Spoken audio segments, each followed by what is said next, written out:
Hola Madridistas, me llamo Cabello and welcome back to KB Talks Madrid. On today's episode of KB Talks Madrid, we are going to talk about Athletic Bilbao versus Real Madrid. Let's get into it.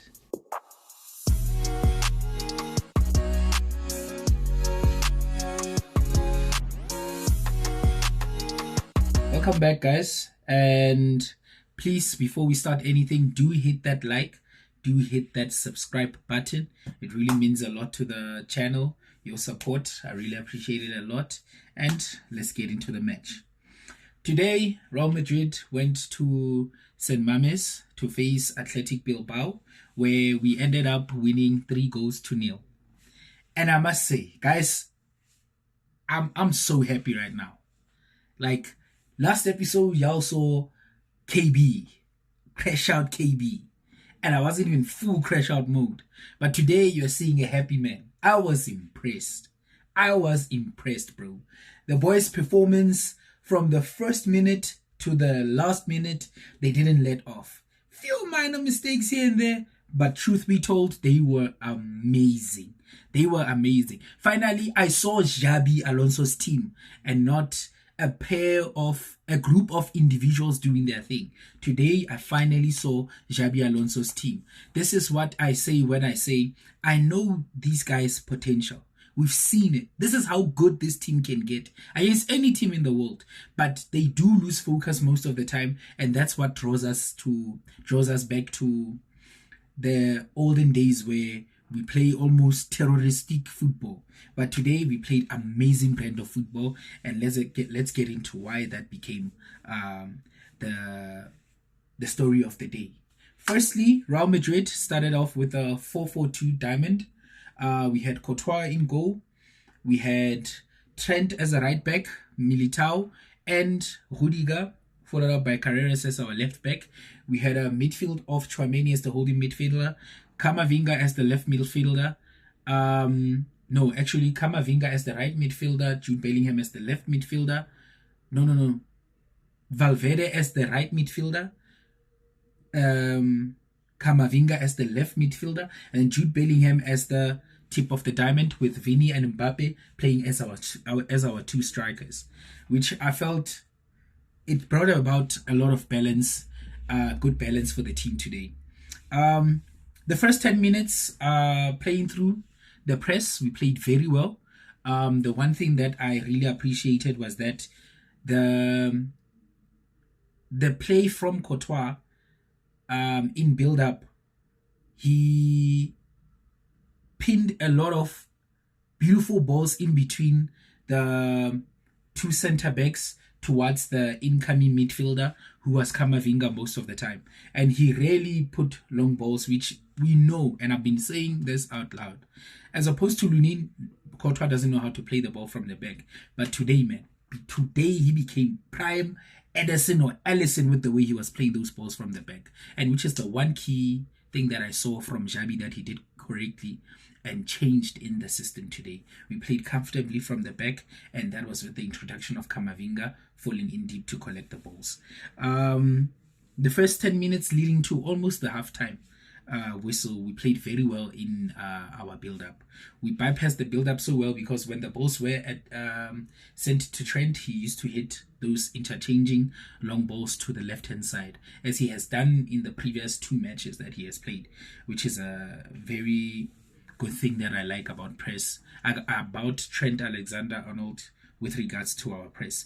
One thing again that I noticed was we won the ball very quickly with regards to our press. And we didn't even have a high press, which is one key difference that Xabi allowed to take place in this match. Because in all of our last matches, our high press, we got exposed very high, and then the team had to fall back and run while chasing the ball. This time, we had a mid press, and then when we got the ball, we were able to counter very quickly, which again didn't allow Vini and Mbappe to stress themselves as much with regards to pressing and running, because they were marking deeper in their 18, in their half, and then ran with the ball, unlike running upwards and then having to track back and then running up again, which was one key factor that I saw Xabi did, and then it really helped the team a lot. And then one thing that I also saw was We pinned a lot of long balls towards the two strikers, and it confused the defense, the Athletic Bilbao defense a lot, because if you pin those balls, you're not sure as to whether you track Vini's run or Mbappe's run, which a lot of those balls, if they didn't get to our strikers, the balls went into midfield, and we recovered those second balls very quickly. And it was very rare for us. It's been very rare lately when we've won a lot of our second balls, which I was very proud of today. Now, getting back to my standout players, Mbappe, as you guys saw, this guy is such a cheat code, man. He is such a cheat code. He had one of the most amazing first halves I've ever seen from him, where he was actively present in marking and also in goal creation. You look at the amazing ball that he received from Trent, where he got it almost just after the half pitch line, and then it came to him on the left. He drifted inwards, dropped one defender, two defenders which he was running up against, took the defender on the left towards the right, and then put the ball on the top right corner of Unai Simon. Brilliant, well-rounded goal, and brilliant cross, brilliant long ball from Trent. Such a cheat code with those two. Such a cheat code. And that is one thing that I appreciate the most with regards to Xabi's system today. We didn't force having wingers, because having wingers means you have to consistently pin balls inside for a striker that is good in the air with heading balls. No. We knew that our strikers cannot play the balls that you have to pin inside and then they have to header them. Rather, play balls behind the line, and then they are good runners, and then that's how they exposed most of the chances that Athletic Bilbao experienced today. We exposed them a lot in the backline because of that simple change in our tactics. One thing again, this system allowed beautiful 1-2 plays between Vini and Mbappe, because now they were no longer too far from each other. Mbappe wasn't in the center and then Vini wide. They were close to each other, and if Mbappe or Vini was to get the ball, he passes the other, and then the other one is already running, and then they can also pin in a ball behind the defense, which really unsettled Athletic Bilbao's defense all the time when those two were receiving the balls next to each other, which is, I think, a tactic that Xabi needs to fully adopt and build on it, because the exclusion of Arda Güler in this match really helped us a lot, because he's a bit slow in his build-up play, but he plays very well when he has to have a striker run behind the defense. But in this case, you needed physicality in midfield, which Bellingham, Camavinga, Tchouameni, and Valverde bring you, as opposed to Arda Güler, because you saw even in the second half when Arda got in, he wasn't really that active in terms of midfield battles. He was just controlling the pace of the match, which is something that I really enjoyed. Mbappe contributed to all 3 goals today. 2 goals scored, 1 goal assist. The second goal that Mbappe contributed towards, the one that went to Camavinga, bro, like, guys, you know, when you see the lineup from these players, right? You look at the lineup, you look at the quality of players that we have, and you look at the way that first goal got in. That's the type of football we imagine. That's the orgasm we get when we think of how good these players can get when they play together. And that was just a blueprint of how amazing these guys can be when they all know where to be and how to play in synchronization up front. That goal was beautiful. One of the best team goals of the season. You wouldn't see anything close to as beautiful as that. Personally, comes second to none. That was very beautiful and world class. And selfishly, Mbappe heading the ball back, whereas he could have headed it in, but heading the ball back to Camavinga, who had an open net and then slotted it back home. Brilliant effort for getting Camavinga in his second goal. And then Mbappe's second goal himself. I call it the Mbappe fake. That type of style that Mbappe always hits. And back in the past, he used to kill Real Madrid with that goal. It's his trademark goal, man. I remember he killed Courtois twice with it. Mbappe likes faking as if he's going to he's going to curl the ball on your far post as a keeper, but normally he hits you right at your near post. And he saw Unai was hidden by a defender, and then he had left a lot of space on his right, and then he faked hitting it towards his far post. The keeper's already anticipating that, and then once you shift a bit, that's where the Mbappe fake comes in, and then he hits you right where you vacated your position. Brilliant goal. Mbappe-esque at his best. Sorry. And then we move on to Vini. Vini had an amazing first half. Was playing well as the second striker in the 4-4-2.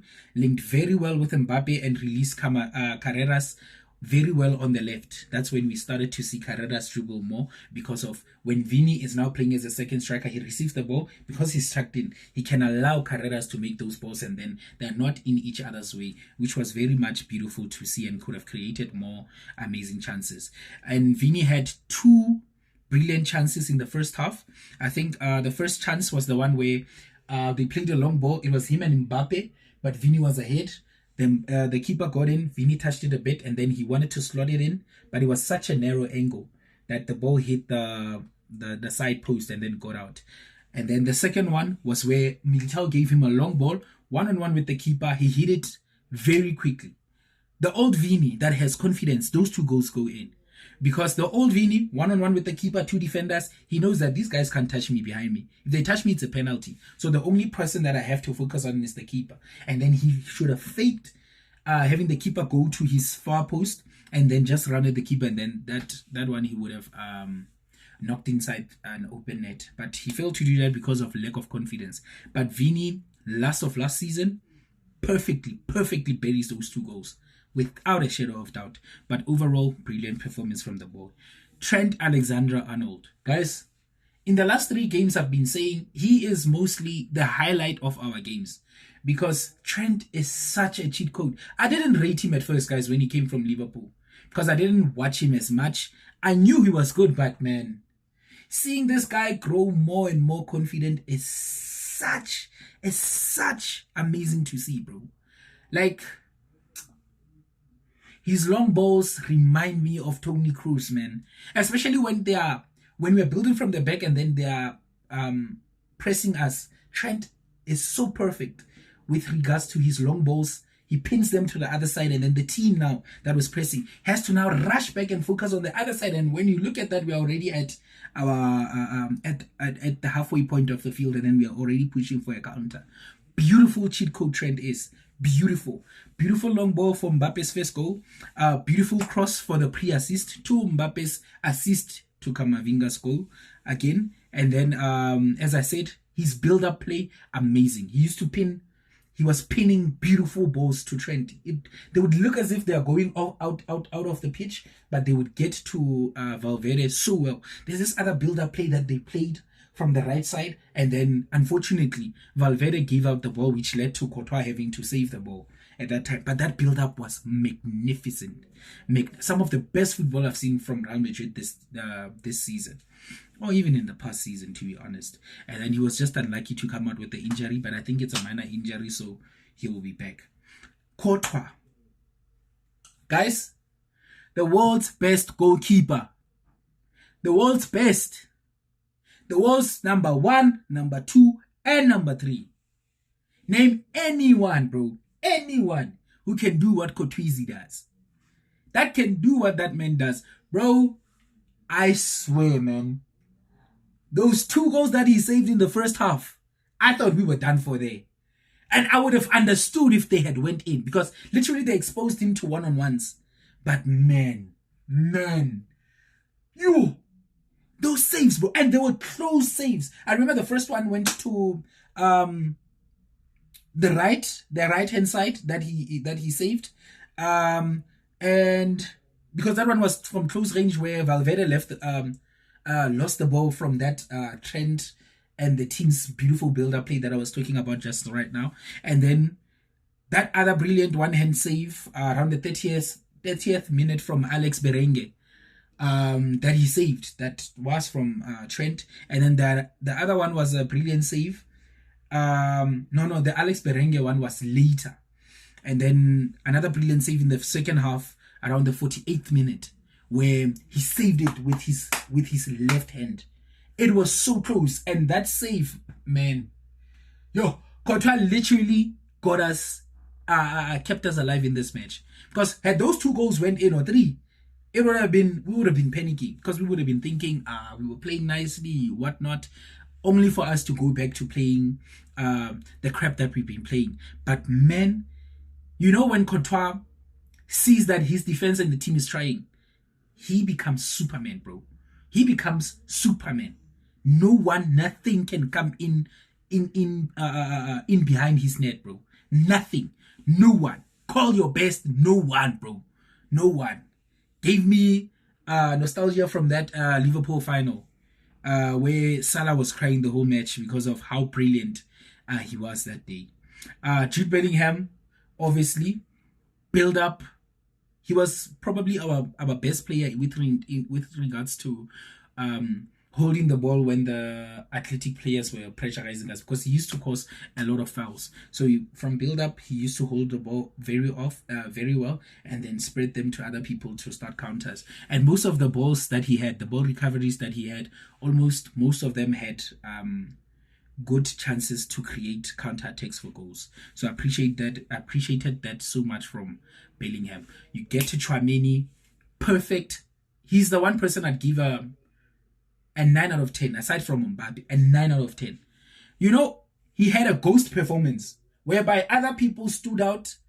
If you were looking for long balls, like people who did things that stood out, you would look at them and neglect Tchouaméni. But if you really scrutinize his performance today, he was the key to our defense, our midfield, and the way we started attacks. Those chances came from his interceptions that started our counter attacks. His decision making today with regards to releasing the ball to the right player with regards to our counters, amazing. Second to none. I mean, Tchouaméni today, I do not know, man. In defense, the amount of composure, the amount of Tchouaméni was brilliant today. Guys, go back and watch Tchouaméni's performance today. Just focus on him. You'll start understanding why. The long balls that were the crosses, he was there to header them. The interceptions, the through balls for our counters, amazing. And then Camavinga was very good in the first half when he played, but he was very slow with regards to when he received the ball and having to let go of the ball, because he was nearly caught out in a lot of positions, and he passed short passes, and the Athletic Bilbao players nearly got to those balls. And then you get to our 2 center backs, Militao and Rudiger. Both had decent performances, especially with the clearing of the balls with their heads. They were okay. Militao, I just enjoyed the way he was spamming long balls up front, and they were perfect. Carreras also, I enjoyed his runs up front and his dribbling. Most importantly, the way he was getting out of our press, out of Atletico's press from the back, and especially in the second half where they had to foul him because he was pushing so well. He knows how to dribble so well, man. Even Ferland Mendy was actually good with regards to that, but he really did it because we didn't have a lot of confidence in him. But with Carreras, man, it was seamless. Those guys were tired, man, in the second half. That's why Carreras could easily move up the pitch like that. So, yeah, with regards to Valverde, finally saw him shoot a long ball today, and a beautiful save from Unai Simon. Do not fault him there. Today he was very good. I just felt like there were a lot of passes where he could have easily been vertical, but he had to take risky passes, which Valverde doesn't normally like taking. And today's substitutions actually came in, played very well, just to sustain the scoreline. There's a point where Rodrigo dribbled well. He wanted to shoot, but he gave the pass. It was a bit of a heavier pass to Brahim, who slipped, and then the keeper got the ball. But I still appreciated the teamwork that Rodrigo, even though he's so desperate for a goal, because it's been 30 goals, guys, for a senior first team player of Real Madrid not having a goal. That's really embarrassing. We need to see the Mumbai Neymar perform back to his best levels, man. Because imagine you have a fully firing Vini and Mbappe with Bellingham in the starting lineup, and then followed by an attack of Rodrigo. Who's this boy? Rodrigo, Raul Gonzalo, and Brahim. Literally, if Xabi can recreate Zidane's second team with regards to the 2016-2017 season, I believe, we could literally, bro. For such games, we play those guys. Champions League, big games or serious games, you play the first team. I think that's what he's starting to, he wants to recreate that and stuff. And he now needs to understand that Ada fits more of the second team that now manages the match, unlike the first team that now has to fully sit in the mid-block press and hit the guys very fast on counters. So yeah, guys, please do, again, remember to sub to the channel, give it a like, and yeah, we're happy today. Real Madrid finally won convincingly. We are back to 1 point behind Barcelona, and our next match will be on Sunday against Celta Vigo at home at the Bernabeu. Then midweek we face Man City also at the Bernabeu, who yesterday Man City were very close to drawing, bro. That from 5-1 to 5-4. I mean, that's going to be a very, very amazing match to see. If we fire like this on Sunday, I'm confident we're beating Man City on Wednesday at home. I'm confident, bro, because our performances at home this year have been actually good as opposed to ours away. So, guys, with that all being said, please do like, subscribe, comment, share it with whoever that you know loves Real Madrid or loves football in general. Tell them that there is a KB on YouTube and he goes by the name of KB Talks Madrid. See you guys on the next one, and as always, Hala Madrid, Yinara Mas. Ciao, guys.